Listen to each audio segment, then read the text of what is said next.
Hey everyone, welcome back and happy Friday. All right, guys. Well, we're back to talk about this divorce that just keeps getting nastier between Kim Zolciak Biermann and Kroy Biermann. I mean, now we have cops involved, we have websites going down, we have alleged domestic violence. It's getting nasty and it's getting crazy. So we're gonna get into all of it. But before we jump in, you guys know how this works. Do all of the YouTube things, smash that like button, show some love, and let's do the damn thing. It's time for all your binge-worthy pop culture news. Welcome to Up and Adam. All right, guys. So I wanted to get into this whole Kim Zolciak allegedly punching Kroy. Huh? I did not know about this. Kroy Biermann accused Kim Zolciak of punching him in the back of the head the day before he filed for divorce. Page 6 obtained a police report dated May 4th that shows 2 Milton Police Department officers responded to the estranged couple's Georgia home after Zolciak reported a domestic dispute. So there's been 2 times the cops have been called now? The Real Housewives of Atlanta alum told cops that her husband had locked her designer purses, jewelry, and passport in a safe before hiding the key from her. She claimed that the items were premarital assets totaling $175,000. However, the former NFL player claimed to the officers that the goods were marital property and explained that he took them with the intention of liquidating them to help offset some costs. Biermann alleged that Zolciak had a gambling problem, that she recently had lost a large sum of money, and he also claimed that they were discussing a possible divorce or separation.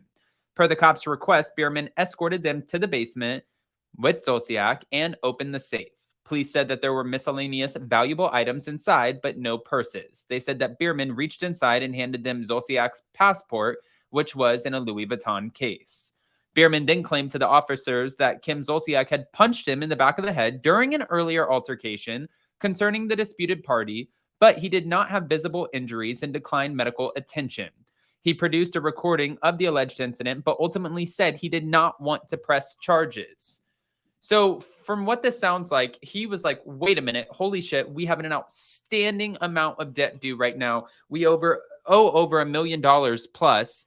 And you have a ton of purses, jewelry, things that we can get rid of in order to offset some of these debts, which makes a lot of sense if you can liquidate some of your assets so you don't have this massive tax bill hanging over your head.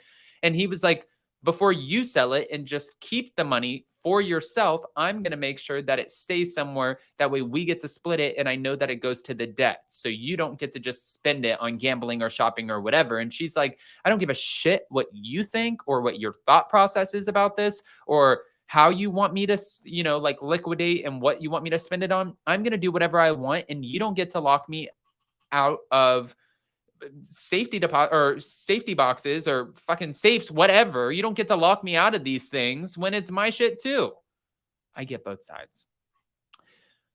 Reps for Zolciak did not immediately respond to Page 6's request for comment, but Zolciak then asked officers to stay while she loaded items, including handbags and glasses, into her car. They stayed for an hour, during which they observed the duo engage in numerous disagreements. Police said that Biermann filmed Zolciak packing the vehicle and called his attorney on speakerphone to explain the concept of marital property. The cops said that they asked Biermann and Zolciak several times to remain civil because their 4 minor children were present. After the officers left, Biermann called them to complain that Zolciak was using his credit card. When they contacted Kim, she said that she had used a card linked to a shared account to get gas. The former housewife added that the retired football player had not worked in 7 years, and that the money in the account in question was recently placed there from her cosmetics company. Now, the following day was the day that they filed for divorce, and Zolciak called the same cops and claimed that he had locked her out of the primary bedroom, insisting that she needed to access her medication. Oh my gosh. And when they contacted Kroy, he said that he left her medication in the hallway.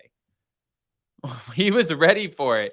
He knew. Kroy was like, I know your ass is about to call the cops on me. I know how this game is going to be played. Your medication's in the hallway. You have no reason to go into the bathroom.